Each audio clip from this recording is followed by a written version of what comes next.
आकाशवाणी गोरखपुर से प्रादेशिक समाचार।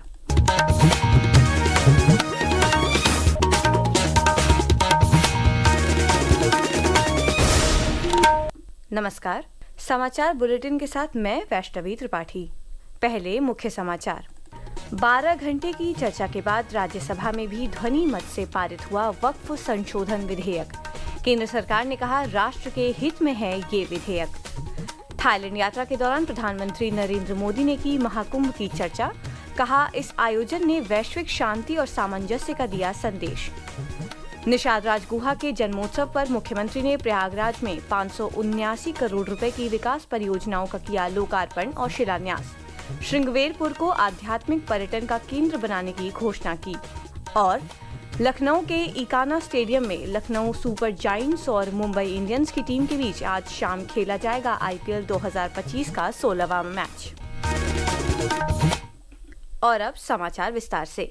संसद द्वारा पारित वक्फ बिल संशोधन विधेयक को कल राज्यसभा में भी मंजूरी मिल गई। उच्च सदन में विधेयक पर करीब 12 घंटे तक चली चर्चा के बाद इसे ध्वनि मत से पारित कर दिया गया। 128 सदस्यों ने विधेयक के पक्ष में जबकि 95 सदस्यों ने विरोध में मतदान किया। लोकसभा ने 2 अप्रैल की रात में ही इस विधेयक को पारित कर दिया था। विधेयक पर चर्चा के दौरान अल्पसंख्यक कार्य मंत्री किरण रिजिजू ने कहा कि हितधारकों के साथ साथ संयुक्त संसदीय समिति के साथ विस्तृत परामर्श के बाद विधेयक लाया गया है। उन्होंने विपक्षी दलों से इस विधेयक का समर्थन करने का आग्रह किया। विपक्ष के आरोपों को खारिज करते हुए उन्होंने कहा कि वक्फ का लाभ केवल मुस्लिम को ही मिल सकता है और कोई गैर मुस्लिम वक्फ संपत्तियों के प्रबंधन में हस्तक्षेप नहीं करेगा।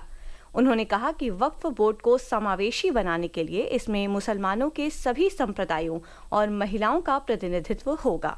हमने जो नया प्रावधान लेके आए उसमें हर वक्फ बोर्ड में मुसलमानों में जो रिकॉग्नाइज्ड सेक्ट है सब मिलकर के वक्फ बनेगा। जो पिछड़े वर्ग है वो भी वक्फ बोर्ड में मेंबर होगा और out of 10 Muslims 2 members minimum shall be women.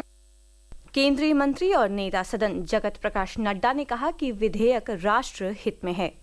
हम यहाँ डिस्कशन का हमारा ऑब्जेक्टिव क्या है? क्या ऑब्जेक्टिव पार्टी का इंटरेस्ट है या ऑब्जेक्टिव नेशन का इंटरेस्ट है? हमको दोनों के बीच में तय करना है। मैं अपनी सरकार के बारे में मोदी जी के नेतृत्व में ये डंके की चोट पर कह सकता हूं कि यह बिल नेशन के इंटरेस्ट में है और उसके लिए हम लेकर के आए। ये किसी पार्टी के इंटरेस्ट में नहीं है, ये किसी वोट बैंक को सेटिस्फाई करने के इंटरेस्ट में नहीं है, ये देश के इंटरेस्ट में है। कांग्रेस के सैयद नसीर हुसैन ने कहा कि ये विधेयक भ्रामक है और इसे सांप्रदायिक ध्रुवीकरण के इरादे से लाया गया है। राष्ट्रीय जनता दल के मनोज झा ने भी विधेयक पर सवाल उठाए। वक्फ संशोधन विधेयक का उद्देश्य वक्फ संपत्तियों के प्रबंधन को सुव्यवस्थित करना है। इसमें विरासत स्थलों की सुरक्षा और सामाजिक कल्याण को बढ़ावा देने के प्रावधान हैं। इससे संपत्ति प्रबंधन में पारदर्शिता बढ़ाकर वक्फ बोर्ड और स्थानीय अधिकारियों के बीच समन्वय स्थापित हो सकेगा। विधेयक में मुस्लिम महिलाओं, विशेष रूप से विधवाओं और तलाकशुदा महिलाओं की आर्थिक और सामाजिक स्थिति में सुधार करने का भी प्रयास किया गया है।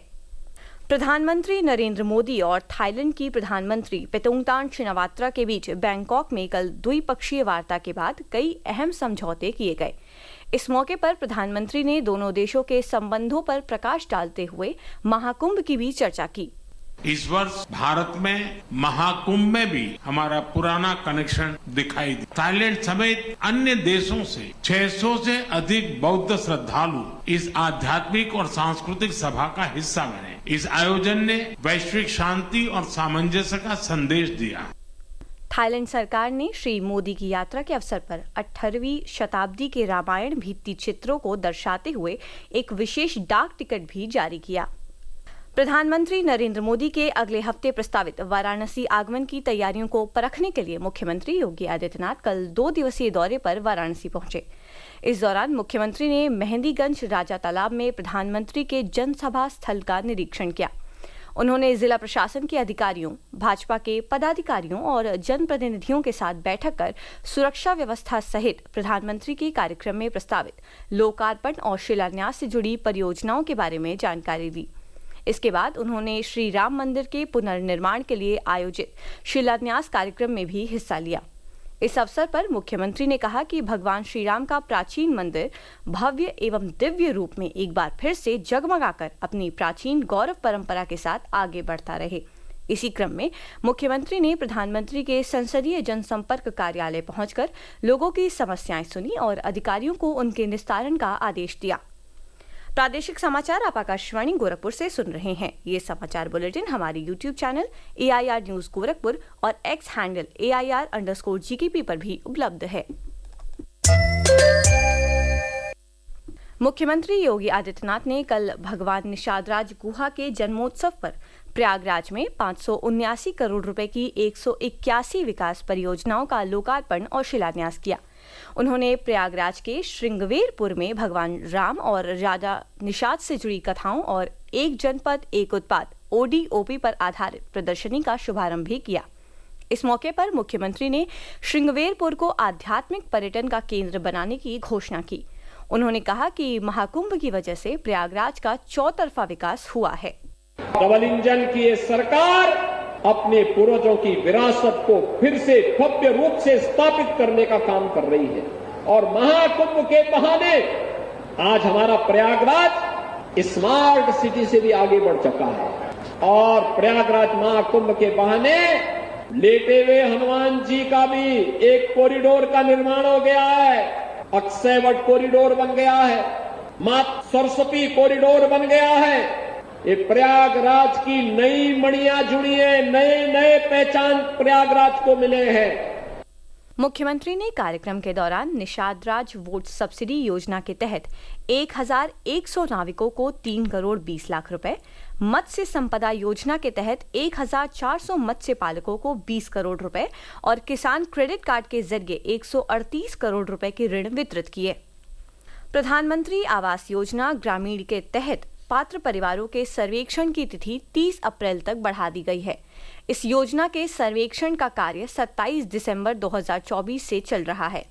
इस बार केंद्र सरकार ने आवास प्लस ऐप के जरिए स्वयं पंजीकरण की सुविधा भी प्रदान की है।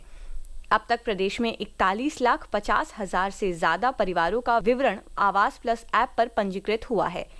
इस बीच प्रदेश के उप मुख्यमंत्री केशव प्रसाद मौर्य ने योजना से संबंधित सभी अधिकारियों व कर्मचारियों को पूरी पारदर्शिता, निष्पक्षता, निष्ठा व ईमानदारी के साथ सर्वेक्षण पूरा करने के निर्देश दिए हैं। केंद्रीय सूचना और प्रसारण मंत्रालय ने Waves create in India challenge, the Waves comics creator championship और the Waves awards of excellence के तहत 2 प्रतियोगिताओं के लिए फाइनलिस्ट की घोषणा की है।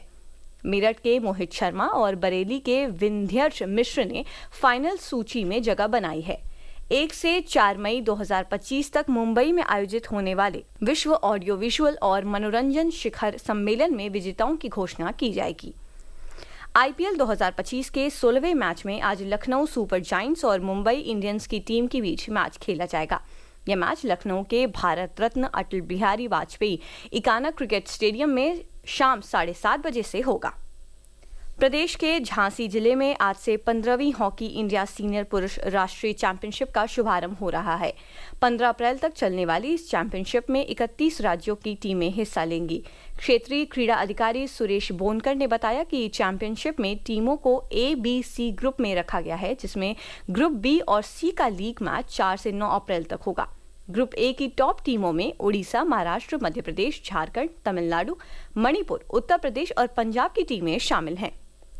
उत्तराखंड के उत्तरकाशी जिले में स्थित यमुनोत्री धाम के कपाट 30 अप्रैल को अक्षय तृतीया के दिन श्रद्धालुओं के लिए खोले जाएंगे।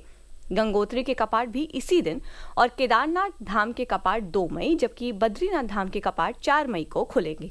और अब अंत में मुख्य समाचार एक बार फिर।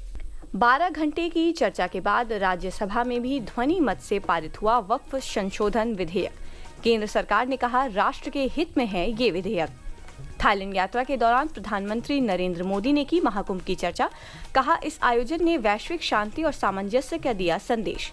निषादराज गुहा के जन्मोत्सव पर मुख्यमंत्री ने प्रयागराज में 579 करोड़ रुपए की विकास परियोजनाओं का किया लोकार्पण और शिलान्यास। श्रृंगवेरपुर को आध्यात्मिक पर्यटन का केंद्र बनाने की घोषणा की। और लखनऊ के इकाना स्टेडियम में लखनऊ सुपर जायंट्स और मुंबई इंडियंस की टीम के बीच आज शाम खेला जाएगा IPL 2025 का 16वां मैच। इसी के साथ प्रादेशिक समाचारों का ये बुलेटिन समाप्त हुआ। नमस्कार।